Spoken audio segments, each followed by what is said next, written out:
चलिए अब रुक कर लेते हैं कुछ खबरों की ओर। देवास में पूर्व सीएम कैलाश जोशी के बेटे और पूर्व मंत्री दीपक जोशी के कांग्रेस का दामन थामने की बात सामने आते ही प्रदेश की राजनीति में खलबली मच गई है। जानकारी के अनुसार पिछले कुछ दिनों से पूर्व मंत्री जोशी कांग्रेस के वरिष्ठ नेताओं के लगातार संपर्क में हैं। राजनीतिक गलियारों में जल्द उनके कांग्रेस में शामिल होने के कयास लगाए जा रहे हैं। दरअसल मध्य प्रदेश के पूर्व मुख्यमंत्री कैलाश जोशी के बेटे पूर्व मंत्री दीपक जोशी ने कहा कि आगामी 6 मई को वो कांग्रेस ज्वाइन करेंगे। अपने पिता की तस्वीर साथ लेकर कांग्रेस संगठन से मिलेंगे। साथ ही बीजेपी पर निशाना साधते हुए कहा कि जोशी ने कहा कि बीजेपी में मेरे पिता के स्मारक को खंडहर जैसा छोड़ दिया गया था।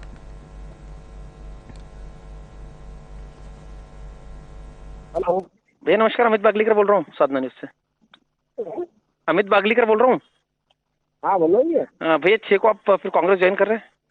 अरे बोल तो दिया, मैं कितना बोलूंगा, बोला था उस दिन भी तो। नहीं भैया, उस दिन ऐसे एक्चुअली आपने 1-2 चीजें बोली थी कि संगठन से भी बात करूंगा मैं। हाँ तो संगठन मतलब कांग्रेस संगठन से, कांग्रेस संगठन से बात करके 6 तारीख को कांग्रेस ज्वाइन करेंगे निश्चित है। मतलब हो गई मेरी बात, लगभग चल रही है, हो भी गई भैया। चूंकि आपका कल बंगला भी आपने खाली कर दिया गया, चूंकि पिताजी की तस्वीर भी थी, कुछ स्मारक की भी बात आई थी, उससे क्या कहना है आपका? नहीं मैं तस्वीर लेके जाऊंगा ना कांग्रेस से। चूंकि कुछ स्मारक वाली भी बात आ रही थी कि आपकी जो स्मारक था उस स्मारक को भी भारतीय जनता पार्टी की सरकार ने कुछ आते बराबर कम कर दिया था। हाँ नहीं किया ना, कहाँ किया, मैं कहा नहीं किया, चला ऐसा कर खंडर जैसा। अब हालात ऐसे आ रहे हैं कि 5 तारीख तक चूंकि भाभी जी का घर पे कार्यक्रम रहेगा पुण्यतिथि का, उसके बाद 6 तारीख का आपकी रूपरेखा क्या रहेगी कांग्रेस में काम करने की, ज्वाइन करने की? मैं अभी तय कर रहा हूँ मैं, लेकिन अकेले जाऊंगा सादगी पूर्वक। मैं सादगी का वो रहा है मेरे पास, गाड़ी घोड़ा ले जाना, धमाके फटाके करने से कोई मतलब नहीं। जनता मेरे साथ है, प्रदेश की, जो जोशी जी को जानती है, पहचानती है, ईमानदारी का साथ देना चाहती है, भ्रष्टाचार के खिलाफ काम करना चाहती है, उस जनता को जागृत करने की जिम्मेदारी अब मेरी है, पूरे प्रदेश में मेरी है। तो किसके सानिध्य में आप कांग्रेस ज्वाइन करेंगे? क्या कमलनाथ जी रहेंगे या दिग्विजय सिंह जी रहेंगे? नहीं, कमलनाथ जी चूंकि चीज है, दिग्विजय सिंह जी वरिष्ठ है, दोनों मेरे सम्मान में रहे शुरू से। कहीं प्रलोभन भी दिया जा रहा है भैया इस चीज पे? नहीं, कोई प्रॉब्लम नहीं। मैं तो कह रहा हूँ ना, मैं तो बिना साथ जा रहा हूँ, और मैं हो सकता है उसके का भी मैं चुनाव नहीं लड़ूंगा कांग्रेस में रहते हुए। क्योंकि भैया देखा जा रहा था कि जिस दिन आपने 1 तारीख की बात थी, कांग्रेस में प्रदीप चौधरी भी आपके यहाँ पे आए थे। हाँ, कहीं ना कहीं प्रदीप चौधरी दिग्विजय सिंह खेमे साथ थे, कि उनसे कोई चर्चा आपकी हुई? नहीं, कोई खेलनेबाजी है, प्रदीप मेरा मित्र है जी। प्रदीप मेरा मित्र, मुझे लगता है कांग्रेस में कोई खेलनेबाजी नहीं है भैया कमलनाथ जी दोनों एक मार्गदर्शक के रूप में काम करते हैं, पार्टी के कार्यकर्ता उनके नेतृत्व में बहुत अच्छा काम कर रहे हैं। भैया आखिरी सवाल, चूंकि कैलाश जी भारतीय जनता पार्टी के पितृपुरुष थे और वो यहाँ के संत भी कहलाए जाते थे, उसके बाद में उनकी तस्वीर कहीं ना कहीं वहां से आपके पिता के रूप में लग जाएगी या भारतीय जनता पार्टी के रूप में लग जाएगी? नहीं, मैं तो अभी पिता को लेके जा रहा हूँ, उनकी विरासत से लेके जा रहा हूँ, ईमानदारी से मैं तो उनकी विरासत से लेके जा रहा हूँ। मैंने बेईमानी नहीं की, मैंने चोटाई नहीं की, मैं इसके खिलाफ बोलता रहा हूँ, बोलूंगा। ठीक भैया, धन्यवाद। मैं हाँ, ये मेरा राजनीतिक धर्म है, पिता के बेटे का धर्म है भैया। दीपक भैया कहीं ना कहीं शायद शिवराज जी का भी फोन आया था आपको, मुख्यमंत्री का फोन आया, उसके बाद भाजपा के तमाम बड़े नेताओं का फोन आया। मैंने साफ साफ मना कर दिया। अब मैंने देख वो दरवाजे मैंने अपने ठीक भैया, धन्यवाद। जाने की व्यवस्था नहीं कर सकता, क्योंकि मैंने देख लिया कि मेरे पिताजी के साथ जो व्यवहार किया, आचरण किया राजनीति में भी, वो पिताजी से उन्होंने जो करना था कर लिया, लेकिन अब मैं बेटे के नाते उनके राजनीतिक उसको देखते हुए उस लड़ाई को जारी रखूंगा, चाहे इसके लिए मुझे राजनीति की मर्यादाओं के अंत तक जाना पड़े। मैं जानता हूँ। ठीक भैया, धन्यवाद। मर्यादाओं के अंत तक, राजनीति की मर्यादाओं के अंत तक जाना पड़े। मैं अपने पिता की विरासत को बचाने के लिए मरते दम तक संघर्ष करूंगा, सीधी बात है भैया। चूंकि आपके पुत्र भी, वो भी कहीं ना कहीं युवा मोर्चा में एक दायित्व रखते हैं, वो अपनी जगह काम करेगी, वो तो अपनी जगह है, पिता अपनी जगह है। ठीक है भैया, धन्यवाद। ज्यादा जानकारी के लिए सीधे रुक कर लेते, हमारे साथ में संवाददाता अमित बागलीकर जुड़ गए हैं। अमित, जैसा कि ये खबर सामने आ रही है कि पूर्व मंत्री दीपक जोशी कांग्रेस की सदस्यता ले सकते हैं, क्या बड़ी वजह बताई जा रही है जिसकी वजह से उन्होंने बीजेपी को छोड़कर कांग्रेस का दामन थामने की बात कही है?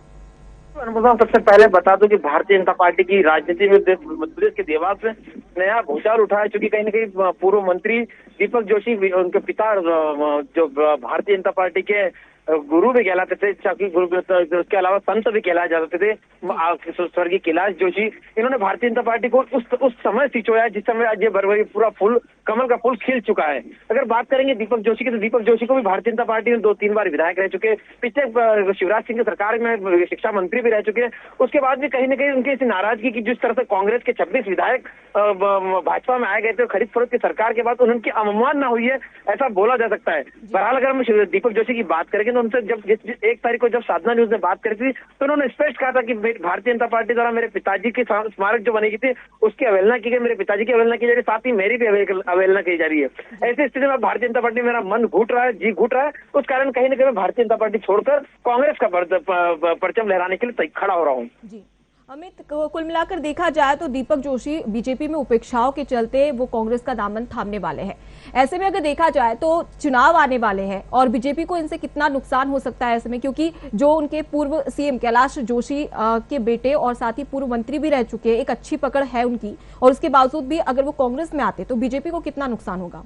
आज हम साधना न्यूज से जब बात करी दीपक जोशी तो उनसे यही पूछा कि क्या आप भारतीय जनता पार्टी अकेले, कांग्रेस आप अकेले ज्वाइन करेंगे या आपके साथ समर्थक रहेंगे, कांग्रेस आपके भाजपा के पुराने कोई कार्यकर्ता आपके साथ रहेंगे? उन्होंने स्पष्ट तौर पर बोला कि मैं बिना शोर शराबे के, बिना ढोल तमाशे के साथ, बिना किसी डीजे विजय के साथ में कांग्रेस कार्यालय जाऊंगा जहाँ पे कमलनाथ जी के नेतृत्व में वो कांग्रेस ज्वाइन करने वाले, क्योंकि 5 तारीख को उनकी विवसनी का पुण्यतिथि का कार्यक्रम है, उसके बाद 6 तारीख को अकेले जाएंगे और कांग्रेस कहीं ना कहीं ज्वाइन करेंगे। अब ये देखना है कि उसके पहले अगर बात करेंगे उनको मतलब शिवराज सिंह मध्य प्रदेश के मुख्यमंत्री शिवराज सिंह चौहान द्वारा इसके साथ तमाम भारतीय जनता पार्टी के बड़े नेताओं द्वारा दीपक जोशी से संपर्क साधा जा रहा है और राजनीति के गलियारों में तो यहाँ तक सवाल उठ गए, कहीं ना कहीं दीपक जोशी प्रलोभन की भी राजनीति कर रहे हैं। अब देखना यह है कि 5 तारीख बाद दीपक जोशी संभव तो जिस तरह से आज उन्होंने बताया कि मैं कांग्रेस ज्वाइन करूंगा, उसके पहले भारतीय जनता पार्टी के तमाम नेता इनको बनाने में कितने सार्थक सिद्ध होते हैं ये देखना होगा। जी, तो क्या इसमें कांग्रेस की ओर से कोई दिग्गज नेता की ओर से कोई प्रतिक्रिया आई है? बिल्कुल, मैं बताने कि जिस दिन प्रदीप चौधरी प्रदेश कांग्रेस महामंत्री थे, वो चूंकि दीपक जोशी ने जिस दिन बोला था साधना उसके सामने कि मैं कांग्रेस ज्वाइन कर रहा हूँ, उस दिन प्रदीप चौधरी स्वयं आए थे। प्रदीप चौधरी से पूछा गया था क्या कारण है कि दीपक जोशी आज कांग्रेस पार्टी ज्वाइन करो, किसके नेतृत्व में ज्वाइन करो, तो उनका भी यही कहना था कि दीपक जोशी जी का फोन आया था और मैं कांग्रेस ज्वाइन कर रहा हूँ। अब देखना है कि दीपक जोशी कब तक कांग्रेस ज्वाइन कर रहे, 6 तारीख को कांग्रेस ज्वाइन करने की जो बात उन्होंने आज कही है वो कितनी सार्थक होती है देखना होगा। बिल्कुल अमित, ऐसे में 5 मई के बाद में तस्वीर साफ हो जाएगी कि क्या वाकई में दीपक जोशी कांग्रेस ज्वाइन करेंगे या नहीं। बहुत शुक्रिया तमाम बातचीत के लिए और तमाम जानकारी हम तक पहुंचाने के लिए। तो देवास में पूर्व सीएम कैलाश जोशी के बेटे और पूर्व मंत्री दीपक जोशी के कांग्रेस में दामन थामने की और कांग्रेस में शामिल होने की बात सामने आ रही है। बहरहाल उन्होंने 6 मई की बात कही कि 6 मई को वो कांग्रेस की सदस्यता लेंगे, लेकिन अभी भी इस पर प्रश्नवाचक चिन्ह है। ऐसे में देखने वाली बात होगी कि 6 मई के बाद में क्या वाकई में वो कांग्रेस में शामिल होते हैं या नहीं।